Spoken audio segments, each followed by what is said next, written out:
You know, some of the people we run into have had a long and storied history with the vehicles that have become part of their lives, part of that MariTIME machines. And in fact, from soapbox racers to something like this is a pretty big transition, but it took a long time for that to happen. And we're really interested to find out more about a 1931 Ford Coupe that's licensed for the street, but plays at the racetrack here on MariTIME Machines.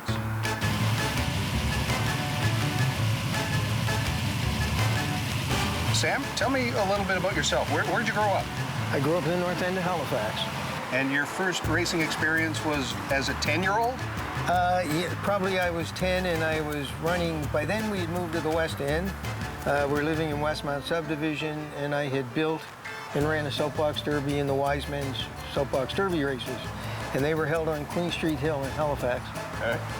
And then, obviously, as you got a little bit older, I'm assuming you started to take an interest in cars. Yeah, I did. I even, you know, before I could ever get a driver's license, I was always interested in automobiles, and probably, you know, I think I had my driver's license 3 days after my 16th birthday, so, yep. Now, when did this vehicle first come into your life? When did you first see this 1931 Ford? I was probably, I don't know, 13, 14 years old, and I was working as a delivery boy for Balkan and Chittick drugstores down on Shabukta Road. And in those days, there was no arm rotary. And the Halifax County Administrative Building was just up the hill. Mm-hmm. And the lady whose hot rod this was built by her husband, was Claire Millett. Her husband, Orland, built the car with a lot of help from the Clusterbuster Car Club. Mm-hmm. So I used to go up on my bicycle and just sort of drool over the car because it was a real hot rod, and there were very few of them in Eastern Canada in those days, and it was really something that I was just taken by, and that really got me going in terms of hot rodding. When I was about 16 years old and in high school, the car was sold. Orland and Claire sold the car. It got away on us. I found it derelict. I was playing junior hockey in Kentville, and it was out by the youth center in Kentville, sitting in a corner of the yard abandoned. So then I had to find the actual owner and try to convince him that he should sell it to me, so I had to have it back. Tell me a little bit about what your vision was for it. What did you want to do with it? I just wanted to make it the car it was. I had no other plans for it at the time. Is this what it looked like then? Similar to this? Somewhat like this. It did have full fenders. Okay. We still have those fenders. The rear fenders are the same fenders. It had full running boards in. Mm-hmm. But yeah, essentially it looked pretty much like it does now. It had the glass top. It was just clear plexiglass in, but yeah, most of the things you see on it came from that era. It did have a Model A grill shell. Okay. It now runs a 32. And how long a stretch did you race this car the first time? I raced it until the early 70s, and then we started to strip pieces out. We had built quite a big motor in '66. Mm-hmm. Actually, the bottom end of this engine, the crank, the block itself, all came from that motor. That's a CT stroker crank from California in the 60s. Small journal. Anyway, we had built that motor, and the car was fast. I mean, it was a pretty good car. Most of the time, we were racing like 427 Camaros, and we were running C-altered, and we would run like Normie Kierstead's dragster at Skiduk and cars like that. So it was a lot of fun. But I really wanted to go faster, and I wanted a real race car. So we stripped a lot of the pieces out of this car at that time, and we built a 23 T-bucket. It was probably one of the first of the T-buckets in Eastern Canada. Yeah. Now, as for a lot of us, things happen in our lives where we have jobs and family and commitments. This car then kind of sat for a while. It sure did. How long was it sitting? This car, from the time we started to strip the pieces out to build the other one, probably sat for close to 40 years. And you owned it, and you always had in the back of your mind you were going to do something to get it? Yeah, sooner or later, we'd get to it. And there were times when people probably gave up on us. and I have to mention this here. My late buddy Greg Nickerson, if it hadn't been for Greg gave up so many weekends and nights and just a tremendous amount of effort to keep me at this. But it was so much fun. Like the two of us had done so much of this together over the years, and to be able to do this together was really special. When this started coming back to the racetrack after that long hiatus, it was very clear that there was a whole lot of help. Yeah, there was. That made it happen. Tremendous amount of help. So why don't we go back to the car, back of the car and take a look at that? Yeah. So it says 1931 Ford Model A Coupe, built and owned almost continuously by members of the Cluster Busters Car Club since the mid-1950s. So who's the Cluster Busters Car Club? Who made up that? The Cluster Busters Car Club was made up of most of the people you see on the trunk there. When I first started to build the car, after I got it back, I wasn't a member of the Cluster Busters then. Most of the work we did on the car was done in Smiths Cove, Digby County. My buddy Raymond Brinton, and now his son Bruce and Trevor, sons, we still go back there whenever I have any body work to do or I need paint work done or anything like that. That's where I actually learned to weld and do most of the things that required body work. Having said that, the guys in the club were extremely talented, and once I became a member of the club, what they helped me to learn was just amazing. Do you have any idea where the name Cluster Busters came from? I only, it's just folklore really, but all the old cars were standard transmissions, and most of them were top shifter Fords. There's a main gear in there called the cluster gear. Everything runs off it. Well, of course, when guys start to hop cars up, they frequently were broken. So, they busted the clusters. Well, I think we should go for a drive. Okay. And I'm sure this is going to be an experience for me. Alrighty.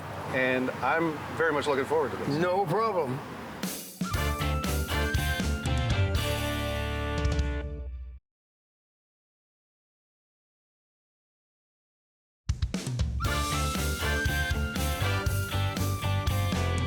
All right, let's climb aboard. Climb aboard? I don't know.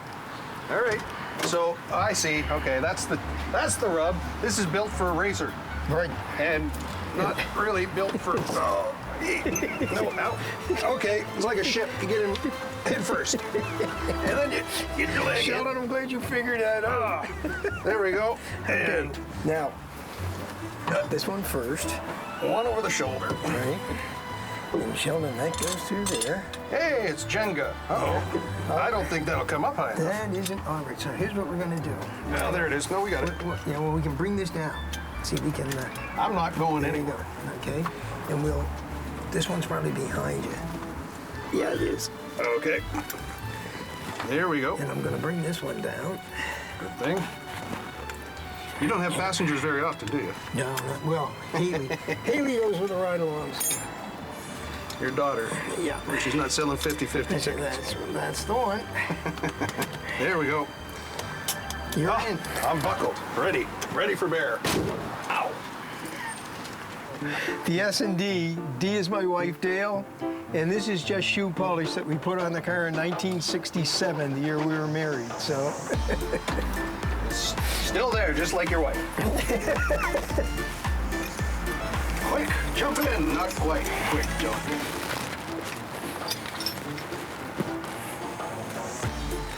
It's a lot like the harness I had on when I was in an airplane recently. There we go. Ready.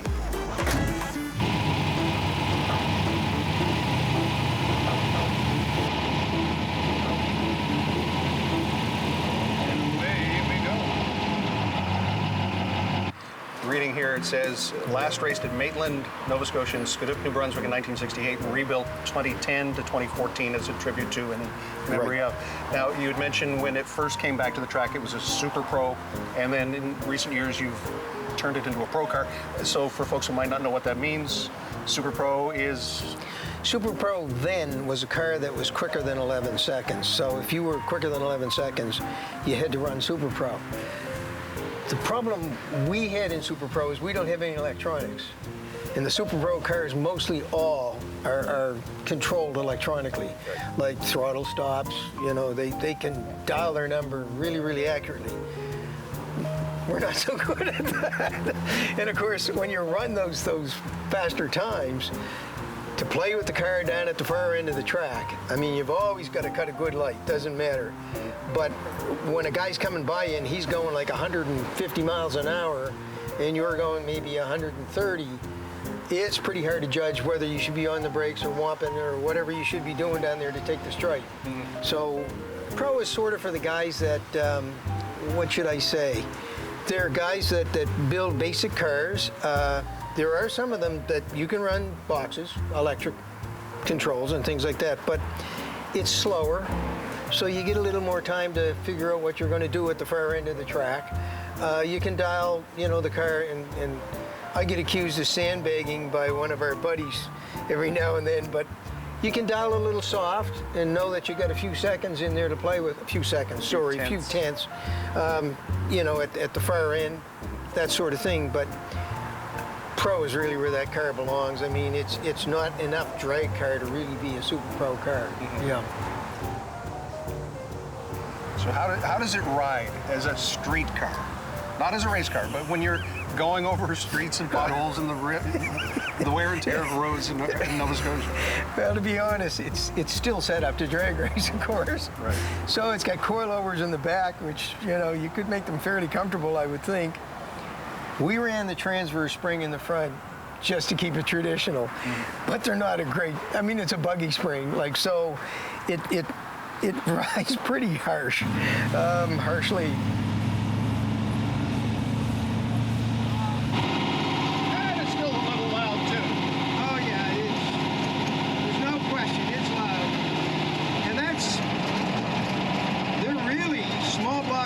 So it should have been quieter, but I don't know. To me, it's noisy. You've never had a problem being pulled over? No, it's really been good that way. Well, whoever did this with the roof, I like that.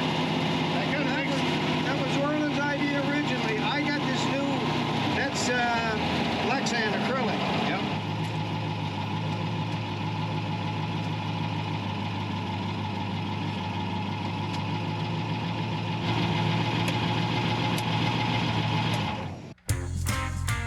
It's truly a hot rod. That's the other thing. It's not really a street rod. It's not really a drag car. It is a hot rod. Yeah, there's no question. And for people who might not know the difference between a gasser and a style like this, how would you describe the difference? Well, this was originally, my idea was to make it a gasser because it was full fendered. So I started out, the engine is set back 10% of the actual wheelbase, measurement to the #1 plug. So that's what you're allowed to do with a gasser. When I built the altered, you're allowed 25%. So you're moving the engine towards the rear wheels, and that helps immensely with traction. Right. So that part of this car is the same as a gasser. But gassers, essentially, and I mean, if this was still full fender, you could class this as a gasser. The thing about gassers is depending on how much engine you want to put into them. Like, gassers really should be capable of being driven in the street. That was one of the rules that they had back in the day when I started to build a car. I never did attain the full street ability in those days, so the easy way out, the compromise was to become an altered. And because we had so much engine then, we were pretty competitive as an altered. So we ran altered, but altered was where I really liked to be because that's where all the innovation and all the imagination took place in terms of building a race car in those days. Like, there was no set plan or nobody, you know, had a pattern on an altered. So you're saying this wood is from That's it. when it was built in 31? In 31. Coming out of the Ford factory? Yes. And these little cuts were for the bows. so wood would be across, Yeah. and then a canvas top or some sort of. It was a fabric top, yeah. Yeah. And they sealed it with a mastic around the outside. And it was usually one of the first things that hot rodders got rid of. Like some purists will keep it, and you can get kits now to replace the bows and all that sort of stuff. So that's all available. But yeah, I mean, I've never done anything to it. Water pump, fuel pump, starter.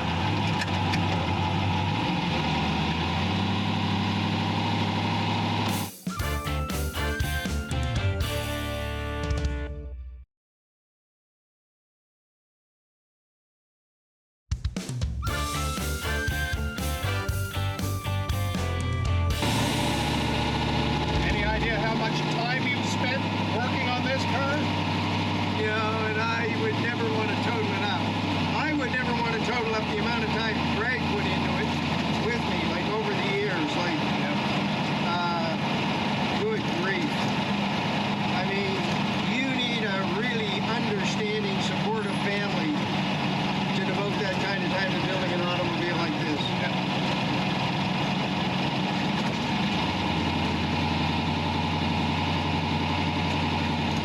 You notice we can't go over a crack in the pavement Without feeling it. Like a hardtail motorcycle. pretty much. What's the farthest you've driven this car? How far away from home does it sometimes travel? Probably all over back in the day, we used to drive it all the time. One of the nicest pictures of the car is at Queensland Beach, and that's when we were still living in Halifax. Yep. When it was primarily a street ride. I would say in recent years, 10 kilometers from here. A guy said to me one day, why would you want to drive that any distance? Not with these seats anyway. Well, especially on a hot day in the summer. Like, whoa, it's not a fun ride, a hot day in the summer. Well, you can open the front window. Oh, you do everything you can. Yeah, that's Henry Ford's air conditioner.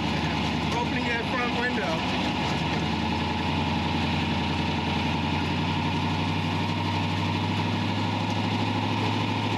So I don't know how far I get on a tank of gas. Like, I'll show you the gas tank. Okay.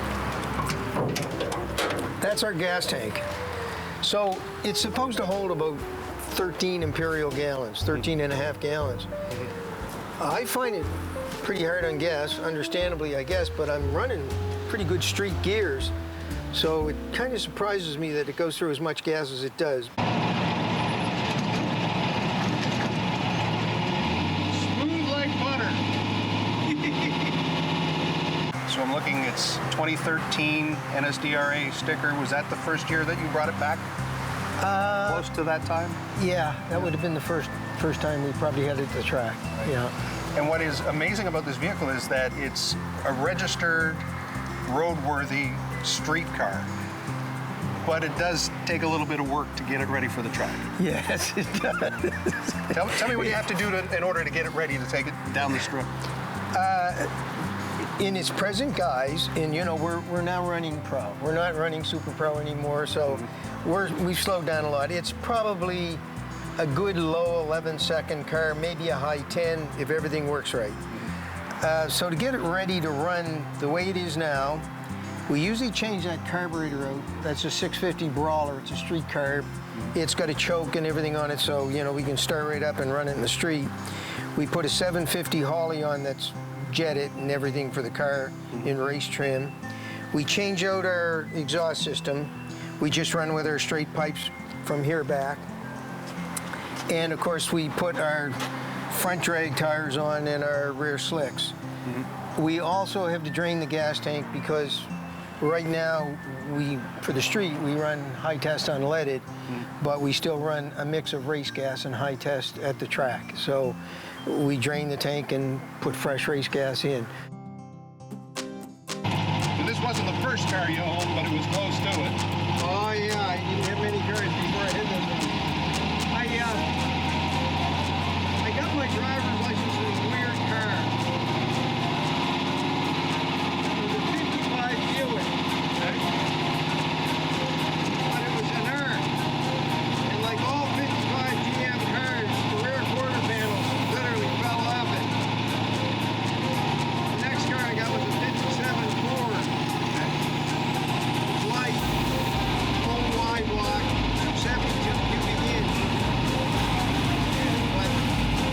after I got rid of this, and I got my 59 Ford convertible, I came into this.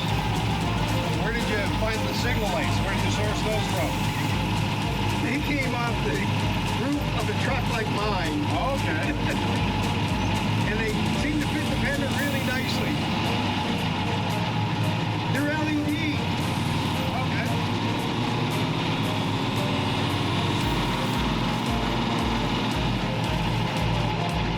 What was the best time you've ever had on the racetrack with this vehicle? 10.24. So 10.24. 129 miles an hour. It's never gone 130. We always thought it might, but we were running 430 gears in it, and we had one of those chips in our box. We were only revving the car to 6,200 RPM. So from 1931 to this year, there's a lot of history. This vehicle's been around a long time and hasn't gone through that many owners as far as you know. No, I would say Orland was probably the second owner. The young fellow, the high school kid that bought it, all I remember is his last name was Barnstead, because we were at the same high school. And a chap in Kentville bought it after that. And I got it then and had it ever since. I know you really wanted to thank some other people who helped make this. Oh, absolutely. And you know, the two guys most recently that I owe so much to, and my daughter Haley, of course, but Corey Taylor and Dan Nickerson. I mean, I cannot believe how supportive those guys have been. Like, they are old school hot rodders. Like, they've got the same heart, the same desire. It's just fantastic how much those guys have helped. And they really keep me motivated. And you were saying this is part of the thrill of racing other cars that look like this. And in a lot of ways, I say it's like a time machine. It takes you right back to when you were 16 years old and dreaming of this. Oh, it absolutely does. Greg used to say to me, you know, when you get behind the wheel, you know, he said, probably going to feel kind of weird, like you haven't driven that particular kind of a car. I'd made a few runs in his car. He said, for a long, long time, he said, what do you think? And you know, the minute I got behind it, I looked out over that grill shell, it was like I'd never left. It felt completely at home, completely natural to be doing that. Yeah, it's, that feeling doesn't leave, like it's still there.